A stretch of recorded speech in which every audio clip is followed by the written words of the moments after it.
Steve Adubato here. We're joined to kick off this program by State Assemblywoman Britnee Timberlake, who happens to be the chair of the State Assembly Commerce and Economic Development Committee. Assemblywoman, thank you so much for joining us.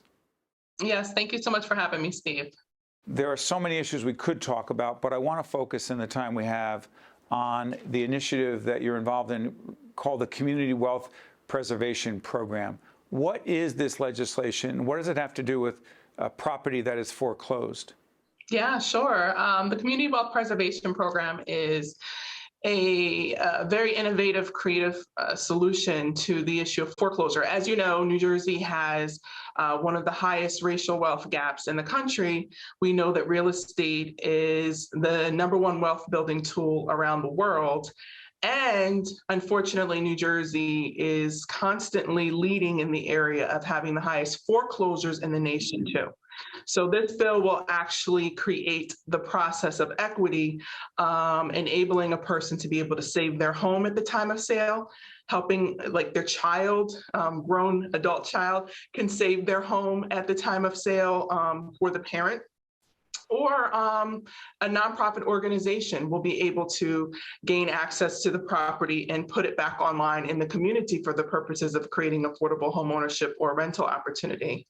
And also for people who want to contribute and live and be a part of the community and not just flip the houses as a business model, but actually contribute to living and being a part of the beautiful fabric all over New Jersey, they can use this program too. Assemblywoman, how could it be that approximately 50% of the homes in Newark that are foreclosed on are owned by corporations? Why would that be? And B, how does that make any sense? Well, we have had corporate ownership over Black and Brown communities, and I speak in terms of Black and Brown because you mentioned Newark. It's a primarily Black and Brown community.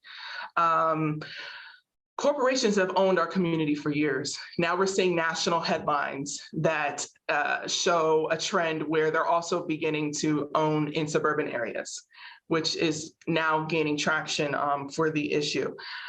This bill is also about creating community ownership. So it gives you the opportunity to have 3.5% down at the time of foreclosure sale and the rest of the money due in 90 business days versus what it is now, which is a process created for corporations because you need 20% cash or money order upfront to bid on that property. And then you need the rest of the money due within 30 days with interest building on the 11th. And it's primarily all cash. Exactly. Exactly. Who has that? Most people don't have that. That sounds like corporations have that. So this bill is changing the power dynamic of property ownership and creating it so that it's owned by community members so that we have an opportunity to save our wealth all over the state of New Jersey. So I'm curious about this. As we speak on the 20th of September, again, it'll be seen later. I often say that because I want people to know that we're taping at a certain time. My understanding, and this may not be the case once this airs, this legislation, your legislation, the Community Wealth Preservation Program, has been conditionally vetoed by the governor. That's not an outright veto. It's a veto with language that says, I want you to change some aspect of the language in the legislation. What exactly does that mean? Well, we're taking a look right now what the conditional veto language is, and we're going to be making some serious decisions about whether or not we're going to accept the language or send the governor a clean bill. My biggest concern is always about closing the loopholes. You have to close the loopholes because if a corporation can get through a loophole wide enough to drive a Mack truck through, then what this bill will do is the reverse of its intent. It will actually displace more residents than it will help. So the loopholes have got to be closed. We're evaluating it extremely close to see exactly what our next steps are. This would be the first of a kind in the nation, a bill like this. And again, it would be a game changer because it's all about putting the power back into the hands of the communities to hold on, to preserve their wealth, to create wealth through homeownership, and so many other things. So I'm going to follow up on this. Take the governor out of the equation for a second. What was the vote in the lower house in the state assembly on this? You have 80 members of the assembly. What was the vote? That's a great question, Steve. I'm not exactly sure exactly how the But I'll numbers tell you split. why I'm asking. But it was a Forget about the majority, obviously. Okay, but obviously it was a majority, or it had 41 or more. But here's my question. Was there opposition to this? And if so, where did it come from? So we actually had opposition through the corporate banks. And we were also working with the Sheriff's Department to get some language together. Over the summer, we spent a great deal of time working on language that addressed the governor's concerns, the bank's concerns, sheriff's concerns. When you say sheriffs, because sheriffs are the ones who oversee the foreclosure process. Go ahead. I'm sorry, Assemblywoman. We've been with them from the beginning, working on this legislation. They've been really great to work with. And we also made sure that we addressed the nonprofit concerns and that of the people. And it was really great language. So my request, was if there was going to be a CV, to pull that language where we got everyone on board for. But unfortunately, we have to take a look at the CV language that wasn't completely accepting of the language that we had offered up. And CV is shorthand for conditional veto. Real quick, we have a child care initiative called Reimagine Child Care. Your primary concern about the child care crisis in the state is? My primary concern is that we're going to have child care facilities closing. Women are going to be dropping out of the workforce, all because child care is too expensive now.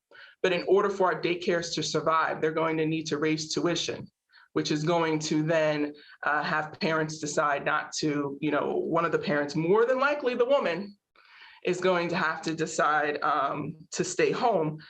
And it's really a cause and effect. So you have high daycare expenses. It's not uncommon to see tuition be $1,200 to $1,500 for one child a month. A month. You keep multiplying that, and you start to have those conversations about, okay, well, is it worth it to go to work to actually cover this expense, which can be as high as a mortgage? And then what you'll have is the daycare centers, which are primarily women-owned. That's right. And also many of them minority-owned too. Right. Closing their doors because they don't have the clientele. So that's going to cause a dropout of the workforce, which is, again, it's all cause and effect. And you're going to see also the downfall of our economy because you're going to have a workforce decimated. Right. And again, our part of this initiative is creating greater public awareness regarding the connection between, Assemblywoman, child care, access to affordable, accessible, quality child care, and the economy. Assemblywoman, I cannot thank you enough for joining us. We appreciate it. It will not be the last time you join us. Thank you so much. Thanks so much, Steve. Appreciate it. Stay with us. We'll be right back. State of Affairs with Steve Adubato is a production of the Caucus Educational Corporation. Funding has been provided by the Turrell Fund, supporting Reimagine Childcare. The New Jersey Economic Development Authority. Choose New Jersey. NJ Best. IBEW Local 102. Veolia. New Jersey Sharing Network. New Brunswick Development Corporation. Englewood Health. And by these public-spirited organizations, individuals, and associations committed to informing New Jersey citizens about the important issues facing the Garden State. And by Employers Association of New Jersey. Promotional support provided by CIANJ and Commerce Magazine. And by Insider NJ. It only gets better when we stand together to tough through and get by. Even though it's harder than ever, we're gonna make it. Long as we don't break it, just do right. There's no sides we must know.